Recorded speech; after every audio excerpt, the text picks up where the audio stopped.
Hi friends, இன்றைக்கி நம்ம வீடியோவில் மேங்காய் ஐஸ் எப்படி செய்யுதுன்னு பார்க்க போகிறோங்க. சம்மர் லீவ் விட்டாச்சுங்க. வீட்டில் குழந்தைங்கள்லாம் ஐஸ்கிரீமு ஐஸ் கேட்பாங்க. அதை வீட்டிலே எப்படி ஈஸியாக செய்யலான்னு பார்க்கலாம். வாங்க வீடியோக்குள்ளே போய். நான் இன்றைக்கி 2 மாம்பழம் எடுத்துருக்குறேங்க. 400 பால் வாங்கியிருக்கிறேங்க. 1 கப்பு சர்க்கரை எடுத்துருக்குறேங்க. அந்த மாங்காவை தோல் எடுத்துட்டு மாம்பழத்தை பொடியாக அரிஞ்சு எடுத்துக்கணுங்க.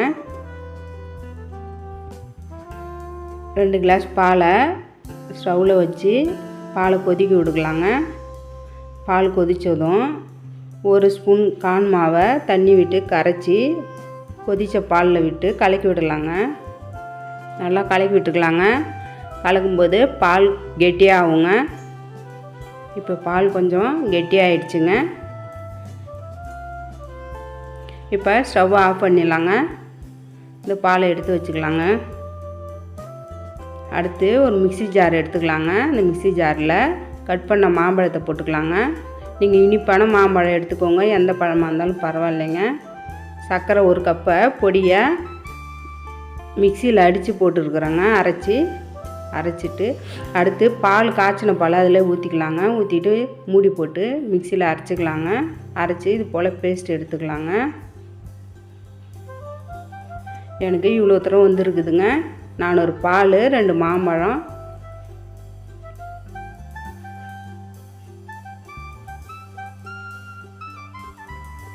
பாருங்கள், இந்த அளவுக்கு கெட்டியாக இருந்தால் போதுங்க, ரொம்ப தண்ணியாக இல்லாமல்.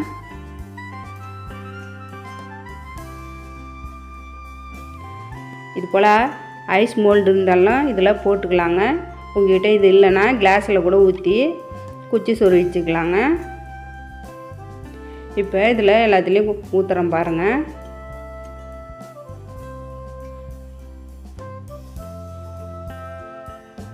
இப்போ எல்லாத்துலேயும் ஊற்றியாச்சுங்க. இப்போ மூடியை போட்டு நல்லா மூடிடலாங்க. இதை ஃப்ரீசரில் வச்சுக்கலாங்க. 6லேருந்து 8 மணி நேரம் இருக்கட்டும்ங்க. இப்போ 8 மணி நேரம் ஆயிடுச்சுங்க. வெளியில் எடுக்கலாங்க. ரொம்ப நல்லா கெட்டியாக ஐஸ் வந்துடுச்சுங்க.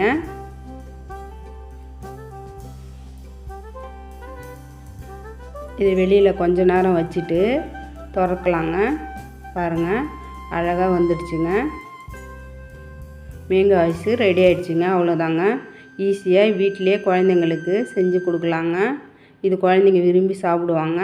உங்கள்கிட்ட இது போல் மோல்டு இல்லைன்னா நீங்கள் கப்பில் கூட ஊற்றி ஃப்ரீசரில் வச்சுட்டு ஸ்பூன் போட்டு சாப்பிட்லாங்க. ரொம்ப டேஸ்ட்டாக இருக்குங்க.